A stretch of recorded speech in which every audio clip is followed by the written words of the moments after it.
Hello, my name's Scott Davis. Welcome to New World Birth. By accessing this presentation, you're inviting me to share this information regarding our passage through this challenging and very hopeful time. And this is the care and feeding of a new world age report for the Gregorian date of December 17th, 2013, and One Imix or Crocodile in the Mayan Tzolk'in calendar.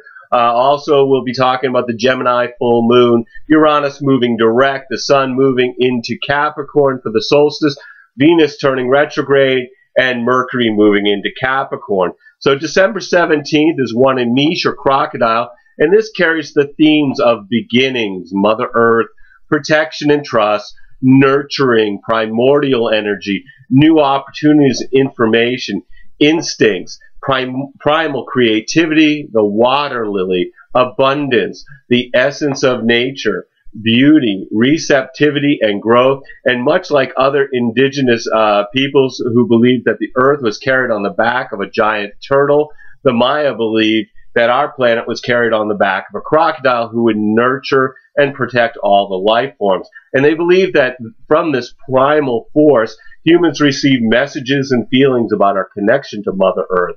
This 13-day period would be excellent to spend time in nature listening to the subtle messages from Gaia. And with One Crocodile, we begin a 260-day Tzolk'in round, which ends on 13 Ahau, which will be September 2nd of 2014. And before I get to the daily energy for One Imix or Crocodile on December 17th, we have all the planets appearing to be moving forward from our vantage point here on Earth, with the exception of Jupiter and Uranus, which appear to be moving in retrograde or in reverse motion. And I've discussed all these planets in depth and the implication of the planets when they're moving retrograde in other reports. So I'm just going to really keynote these ones. So we've got, first of all, we have Jupiter here. This is the king of the gods. It's a planet which is about good fortune, opportunities, faith, religion, beliefs, and expansion. It's in Cancer, which is about family, home, nurturing, and protection. Mostly what I find with Jupiter retrograde, as with any retrograde cycle, it's about a review of the past. And with Jupiter, what gets reviewed are missed opportunities. In Cancer, these are likely to be related to the home and family. And then we also have retrograde Uranus in Aries, which is seeking to shake our foundation, to shock us, to awaken, and forces us to embrace a new way of living through reversals and unexpected events. And the big change for One Imix or Crocodile 13-day period is Uranus is at a standstill as it prepares to turn direct on the full moon that begins One Imix, or it's on One Imix. This is the very opening of the new round and the new Trecena. And when a planet is stopped, it's said to be at the peak of its power. So Uranus is actually in the peak of its power during all of December. And it's really, like I said, it's seeking to change our world through unexpected rebellions of individuals. Obviously, this has been a difficult time and continues to be of upheaval, destruction, death, unexpected change, natural disasters, violence and war, which are all themes that come up during the Uranus in Aries and Pluto and Capricorn interactions. Stationed, Uranus and Aries will have people wanting to hurry the process of getting free. To push the river of revolution, whether it's a personal revolution or a governmental revolution or a financial revolution. This impulse may not be in the best interest for those acting on it. So this real push to make things happen right away because Pluto's in Capricorn, so these changes and their consequences may be long-lasting and very difficult to reverse. So I think that this is really a time of detaching, represented by Uranus, to act as unobstructed individuals, which is symbolized by Aries. And when I think about the day that Uranus changed signs, when it moved from Pisces into Aries on March 11th of 2011, I always remember that was the day of the Japanese earthquake and tsunami that crippled the Fukushima nuclear power plant, which is still unstable, if you're honest, and spewing radiation to this day. And of course, Uranus rules uranium. Uranus is, in astrology, forces us outside of our comfort zone, so we have to look for possibilities outside of the box. And this is about unplanned experiences that disrupt our perceived and planned life path in order to move us forward in our spiritual evolution, both individually and globally. And Uranus is it spends approximately 7 years in a sign. So it's going to leave Aries and go into Taurus, excuse me, in 2018, but then it retrogrades back into Aries and then finally departs for almost 80 years in March of 2019. So these 7-year cycles are about testing us to adapt to a new change, where we're currently experiencing the Aries test. Being an outer planet, Uranus really creates events that we then respond to, whereas the inner planets affect us personally as individuals. But with the outer planets, they change the landscape, which affects us as collective and as individuals within humanity. Which reminds me of this Krishnamurti quote, that the only hope for humankind is the transformation of individuals. Uranus creates challenges according to the sign that it's in, so we may feel like we're getting a lesson in a theme over and over again. And Uranus is the modern ruling planet of Aquarius, so this also means fairness is one of the topics. Often these events may seem unfairly set against us. I know that I feel this with the government and corporations conspiring to poison us with GMO food or starve us through austerity measures, oil and tar sand spills, fracking, chemtrails, geoengineering, and of course massive man-made weather events, while the global elite eat organic food and build underground bunkers and hoard seeds in Arctic vaults. Which really brings us to the theme of Aries, which is the self, the individual, the new beginning. This time particularly impacts people with personal planets in the signs of Cancer, Libra, Capricorn, and of course Aries, as these planets will become doorways to something unexpected and yet authentic, which sets the stage for this what we're experiencing, this epic 7-year challenging squares between Pluto and Capricorn and Uranus and Aries, which we've been experiencing since last year. They began in 2012, and they're going to continue through 2015. So as individuals, which is represented by Aries, revolting, which is Uranus, against decaying power structures, which is Pluto and Capricorn, which, excuse me, we can see in almost every corner of the earth as individuals and groups are protesting the oppression of the global elite, which I believe the uprisings will be successful in overthrowing the old regimes of patriarchy, but it's really an uphill fight for some time to come. And it's interesting that the last time that we had these Uranus-Pluto squares was between 1932 and 1934. And Uranus was in Aries, just as it is now. And I've talked about this before, that Mercury retrogrades repeat every 79 years. So right now in 2013, we're currently repeating the 1934 Mercury cycle, which brings forward similar aspects to what we've been seeing played out in the event field. Anyway, 1934 was also a time of great upheaval, with events such as the Dust Bowl, which was caused by farming practices that stripped the soil, and then when the weather changed, it destroyed the landscape. This is also the time of the Great Depression, with international power struggles and leadership changes financial adjustments, such as here in the U.S., we had the New Deal programs under FDR in 1933 to 1936. And this was meant to be a safety net for the poor and unemployed. And these are the same programs that some legislators in the U.S. government are currently trying to dismantle. And we see that these themes being played out in many other countries as well.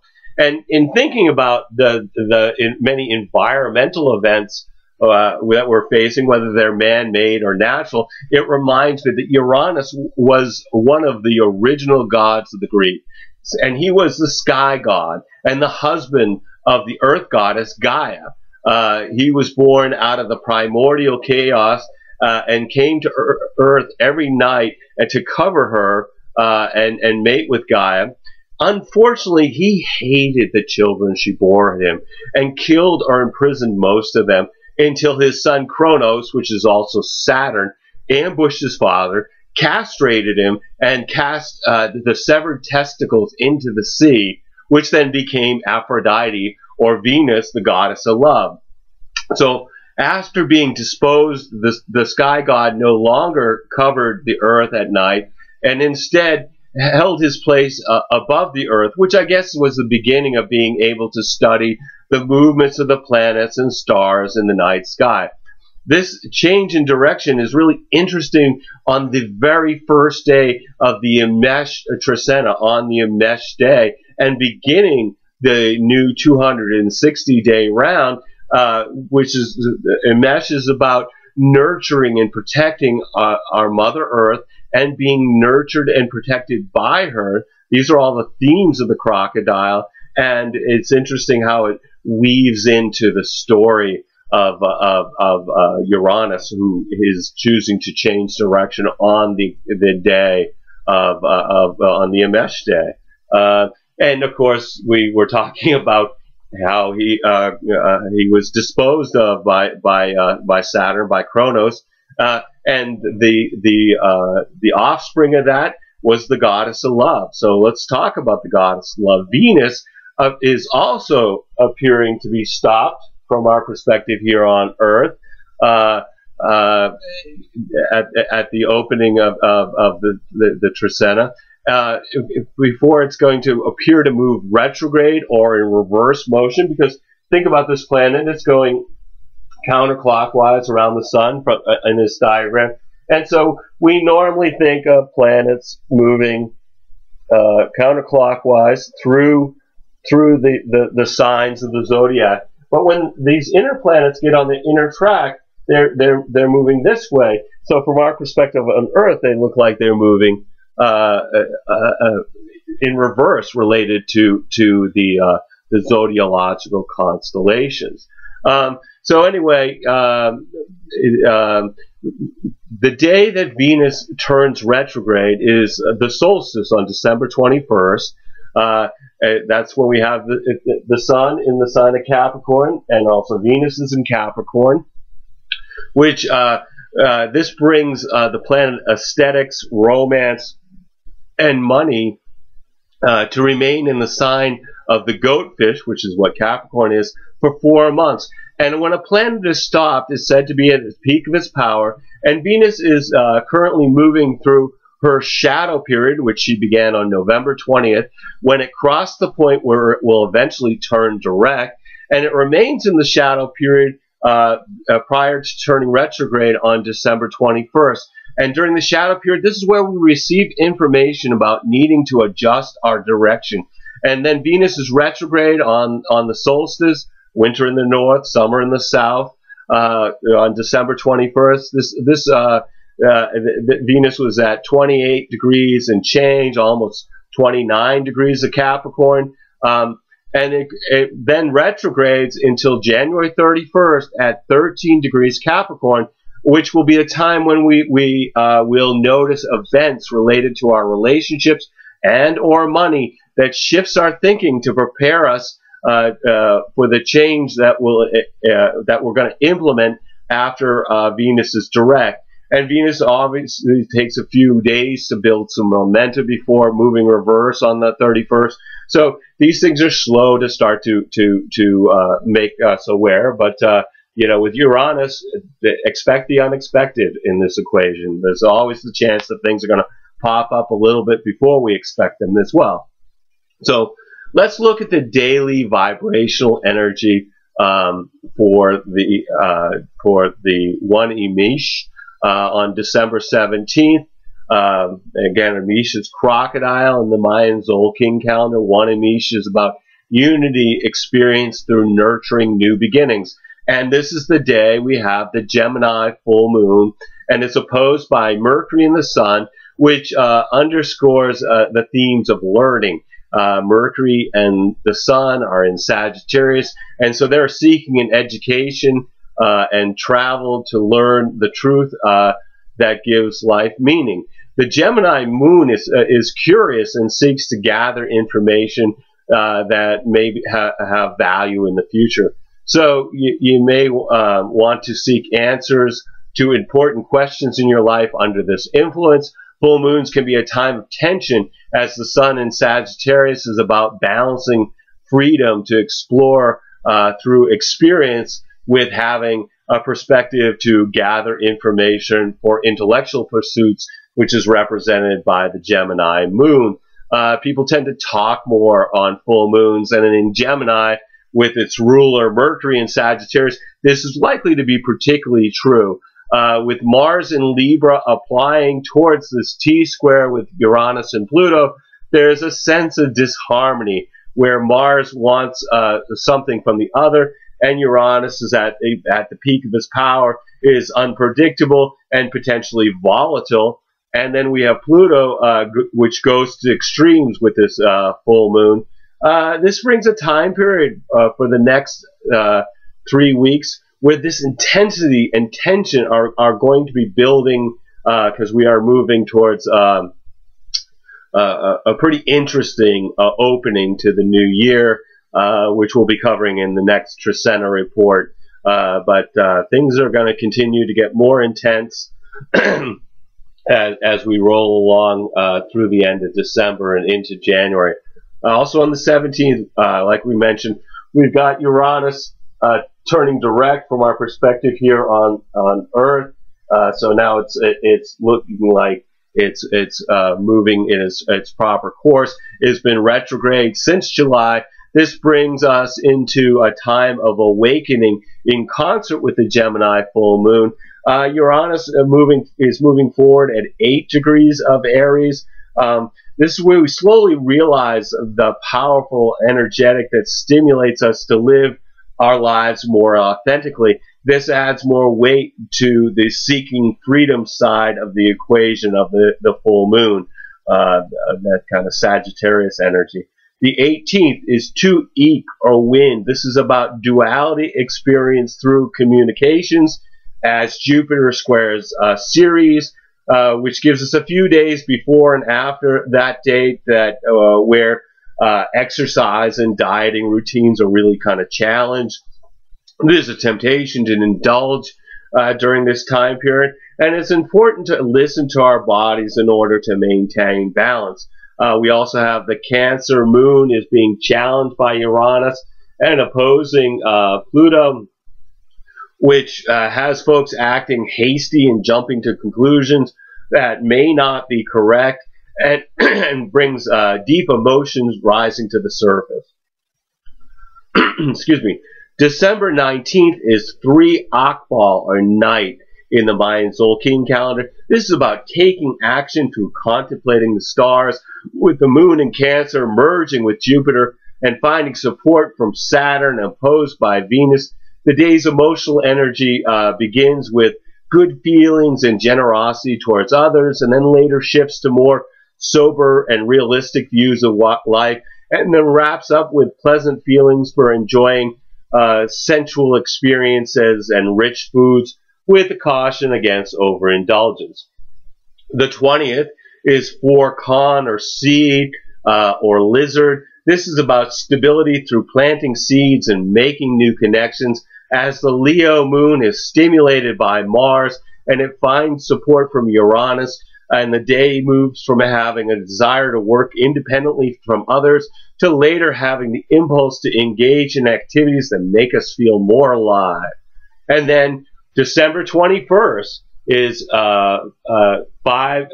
Chichan or Serpent. This is an empowerment through being flexible, and this is the point where the sun enters into Capricorn. It's the solstice, winter in the north, summer in the south, which we discussed in detail at the beginning of the report. But the solstice energy chart and solstices and equinoxes charts have long been used as predictors for the upcoming season. So in the north, this begins a time of turning inward during winter to evaluate the growth and manifestations that we planted during the spring equinox in March.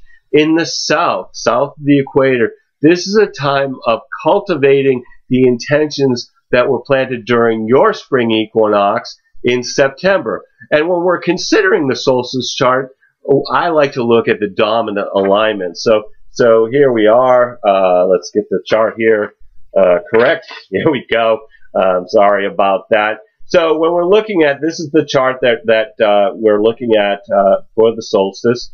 I'm just going to talk about the real dominant alignments that we have here. Of course, we have Uranus in a square, this red line here, to Pluto. We've been talking about that quite a bit. You know, this very strong. It's bringing a force of transformation through rebellion. So let's talk about some of the other stuff. On the solstice, we have Uranus being in opposition to Mars here. It's a very strong opposition. And what this does is it really fuels the aggressive and potentially violent aspects of individuals seeking freedom from oppression and decaying power structures. So the next 3 months we could see an increase in protests that escalate into violence. But we have to remember too that Mars is in Libra, and so this could kind of try to put a good face on any ugliness. You know, the revolution will not be televised. The most positive aspect in the chart is a trine between Jupiter and Saturn, and this is very positive for business. But we also have the moon in Leo here, and it's making a square or a 90-degree angle to Saturn, and a semisextile, a 30-degree to Jupiter. So here's what's interesting, you know, with this Leo moon square Saturn and semisextile Jupiter in Cancer. This is about the home and the family that may feel neglected by some sort of focus on enterprise.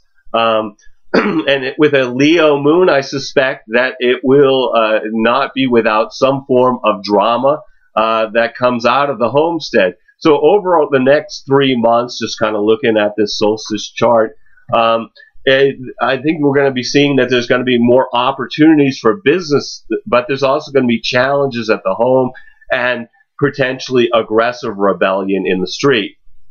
Also on the 21st, like I said, this is the point where Venus is retrograde. So from our perspective here on the Earth, it's appearing to move backwards through the constellation,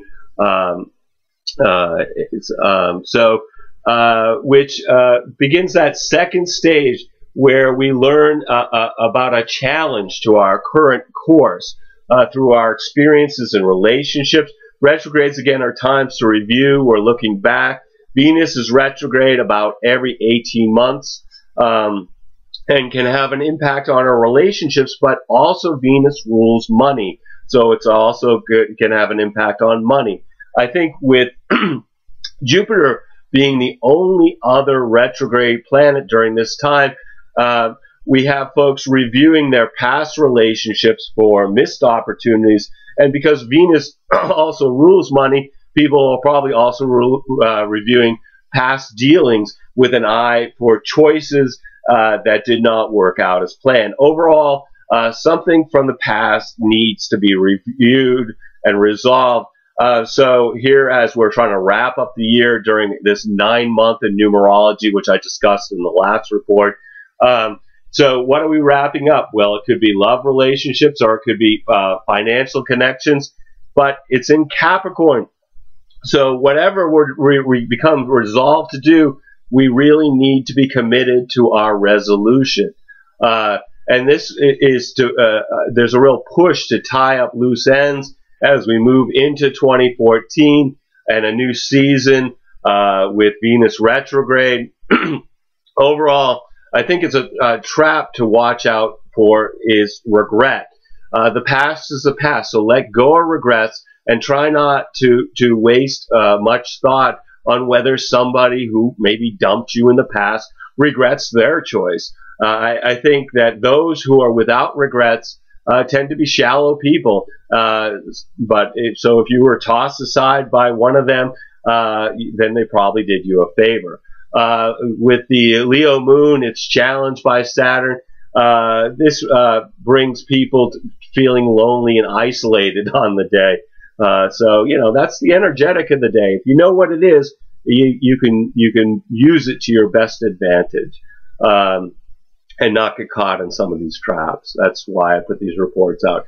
Anyway, the 22nd, we've got 6 Kimi, or transformation. This is about being in the flow through releasing what no longer serves us, while the moon finds support from Mercury and the sun and is opposed by Neptune. The day moves from feeling in touch with our emotions and expressing them to others to later feeling a sense of inner harmony that's mirrored in the outside world, and then finally being sensitive emotionally but confused regarding the accuracy of what's being felt.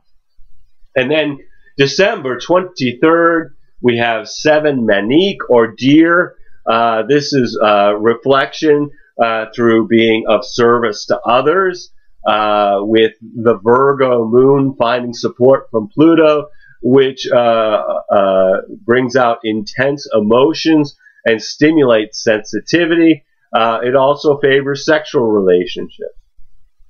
And then the 24th, we have 8 Lamat, or star, or rabbit, in the Mayan Tzolk'in. This is about balance through being grateful for abundant relationships.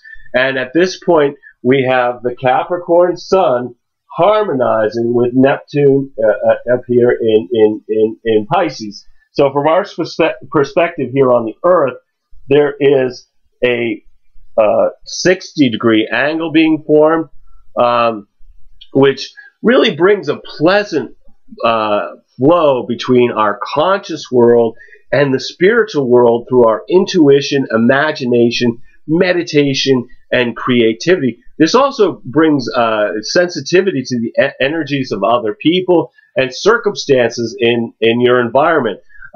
We're more compassionate to the needs of others. We're also willing to help them maybe more than usual. Neptune lowers the ego demands of the sun, which allows us to be more open to the expressions of others.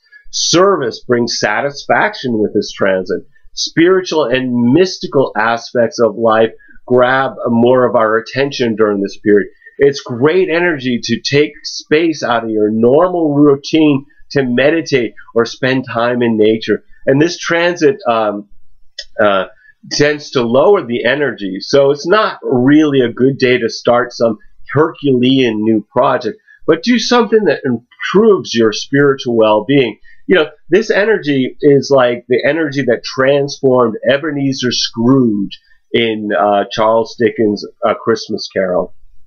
Also on the 24th, Mercury moves into Capricorn, so crosses over into Capricorn, which now what we're getting more momentum as these planets begin to cluster in the sign of business and government, industry, finance, which is where Pluto has been focusing on breaking down these systems since 2008.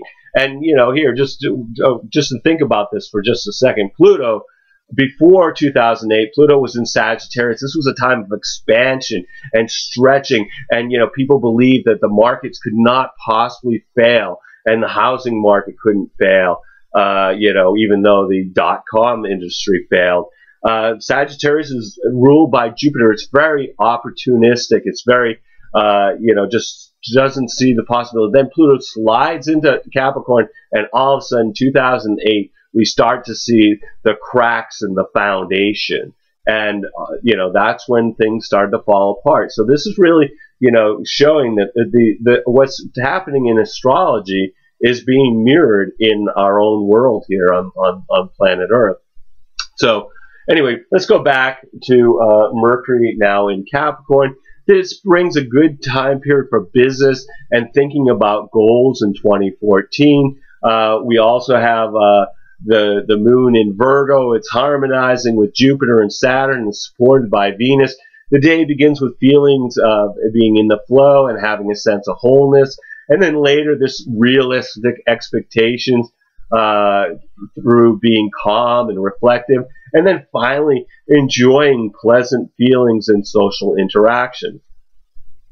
So that's nice for the 24th. The 25th is 9 Maluk, or offering. This is about patience, experiencing through appreciating all of creation. And here we go. We've got Mars being opposed by Uranus. From our perspective here on Earth, this is a 180-degree angle. This brings stress for a few days before and after the 25th, with pressure to make radical changes. And with Mars involved, I would not rule out aggression or violent methods to bring revolutionary transformation. Although Mars may appear to be playing nice in Libra, the expression may kind of come through like passive aggression. For those who are celebrating the holidays, this might be an interesting period to observe friends and family as they try to maintain their spirit of the season while feeling tension to upset the status quo through any means necessary. This is always a difficult time for folks, and given this alignment, we may see an increase in substance abuse or even suicides, even over what we've seen in past holiday seasons. Like most oppositions, there are two sides to the story. On one side, and more commonly, this could be a time where people act out rashly against people who have oppressed or held them back in the past, or consistently angered them over time. The other side of the transit is we could suddenly have the impulse to escape obligations that have being imposed. Basically, this comes down to a fight or flight situation. Most frequently, this signifies an explosive release of tension through an angry exchange, usually with people who are close to you. At very least, people will be experiencing a great sense of impatience. On the positive side, we may find that our efforts to liberate ourselves from unnecessary and limiting situations starts to succeed, where we feel are becoming free of those bonds. This could also be a time to take care, because accidents are more likely during this time period. And then we've also got the last quarter moon in Libra. It's being challenged by the Mercury and the Sun and Pluto, and opposed by Uranus and merging with Mars. So it's again, the moon is lining up, integrating all of this energy from Mars and Uranus and Pluto. But also Mercury and the Sun, are lining up, intensifying it. The day's emotional wave begins with folks being critical in their communications, particularly with people they have intimate relationships with. Then we encounter challenges to our daily routine, and then later folks are emotionally excitable and impulsive, and then experiencing irritable moods and critical communications. And then finally, towards the end of the day, there's the compulsion to act in ways that are not good for us in the long run. I suspect that some folks may find themselves imbibing after a day that was just less than stellar. But hopefully your day is wonderful, because you can watch the movie instead of having to be pulled into a situation if you don't choose to play that game. The 26th, we've got 10, Auk or dog. This is a manifestation through enjoying family and friends. We've got Mercury now in harmony with Neptune. So that means from our perspective here on Earth, this is again this is forming a 60-degree angle, which is very positive for stimulating the imagination. It also brings a greater sensitivity to the more subtle energies and psychic information.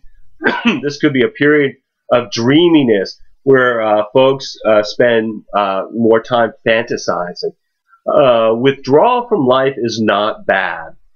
It's often important for feeding the world within through inspiration, as intangible reality is as important as the material world. And so this may be a time where we're more aware of what's going on in the minds of others, which is often difficult to keep intuitions organized.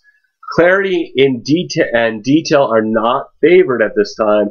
And then we've got the Libra moon being challenged by Jupiter, which is benevolent and has generous feelings for those in our immediate environment.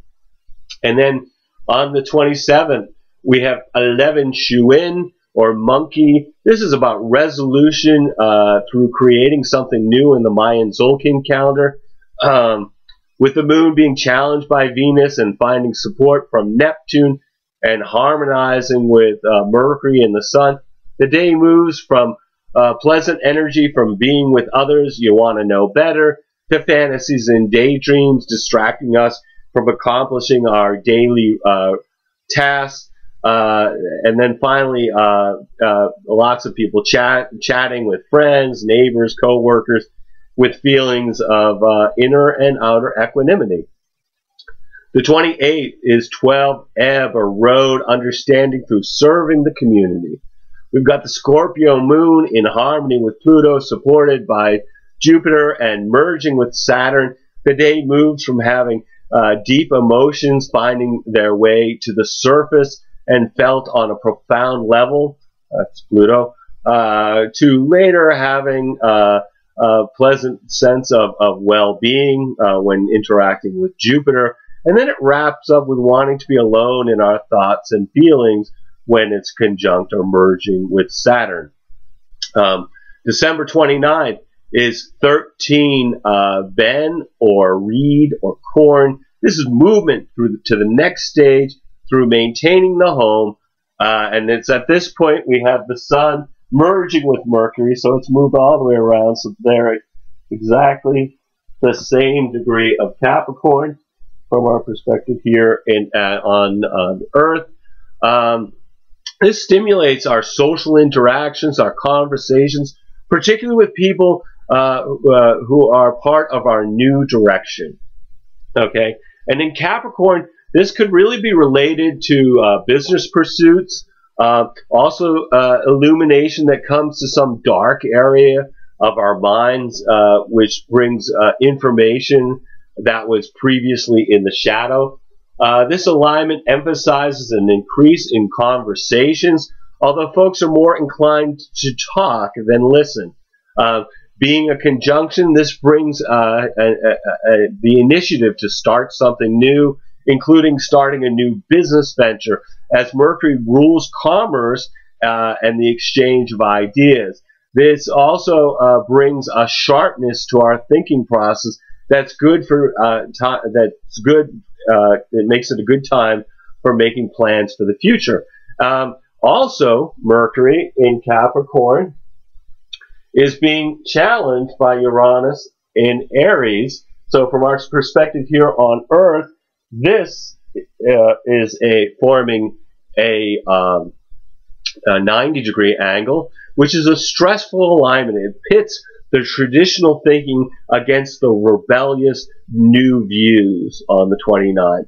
Since outer planets tend to have more power, I believe that any rigid conservative ideas will be attacked and transformed or released to make way for some more innovative concepts.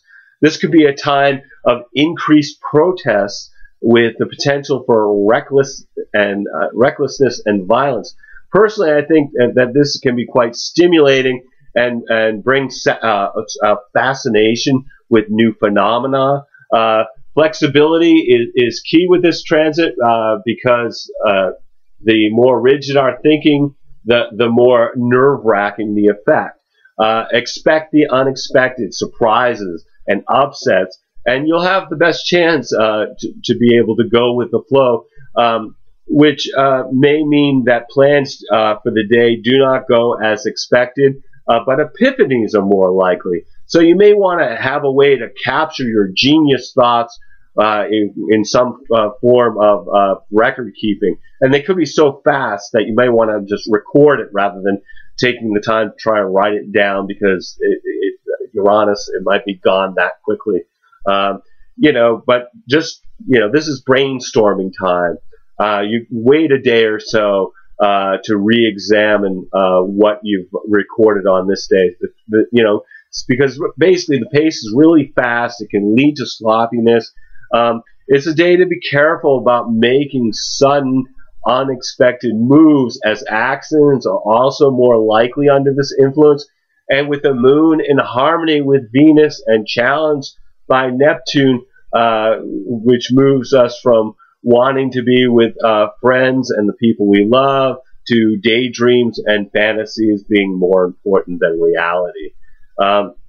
So anyway, no matter what the energies that are affecting you during the one Crocodile Tzolkin, take some time out to be in the flow of the planet by being in nature, watching a sunrise or a sunset, or go see Comet Lovejoy. That one you can still see now, or communing with the stars, being conscious of the moment through introspection, meditation, or just really being truly present and conscious with someone you love or your pet,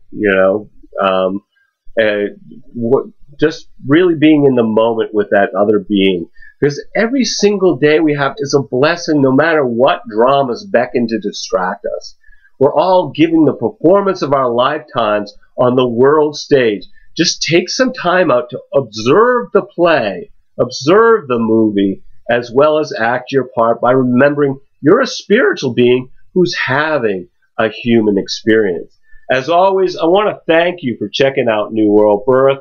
The next segment of Care and Feeding of a New World Age is going to be on December 30th, 2013 for One Imix or Jaguar.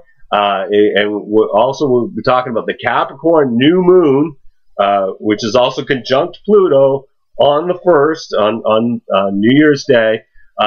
Mercury moving into Aquarius. So it's going to be a very interesting report. You can check us out on Facebook or YouTube or the Mayan Magics website. And I encourage you to share this information as video or text as widely as you choose. I'll be discussing the astrology of 2014 with an emphasis on January and providing some short human design readings to the participants of the Earth Needs Rebels show on Orion Talk Radio. And the live show will be on Wednesday, January 1st. The show begins about 1 p.m. Eastern Standard Time. I usually come in about 1:30 after the news. And just so you know, if you want to get a reading, they'll call you anywhere in the world for free. So It doesn't even cost you anything to come on the show. You just get your information to Katie Research in the chat room on Orion Talk Radio, and then she'll call you, and you can come live onto the show to get your reading. As always, I invite you to contact me at newworldbirth@yahoo.com if you have any questions and you wish to schedule a reading. And I am providing readings and wish to make this service available to the greatest amount of folks. So I've created three options with 3 levels of compensation. These readings are designed to provide information to help you navigate these difficult times. At the basic level, we look at your human design chart to help you understand how to use your individual strategy and authority in making life decisions based on your unique design.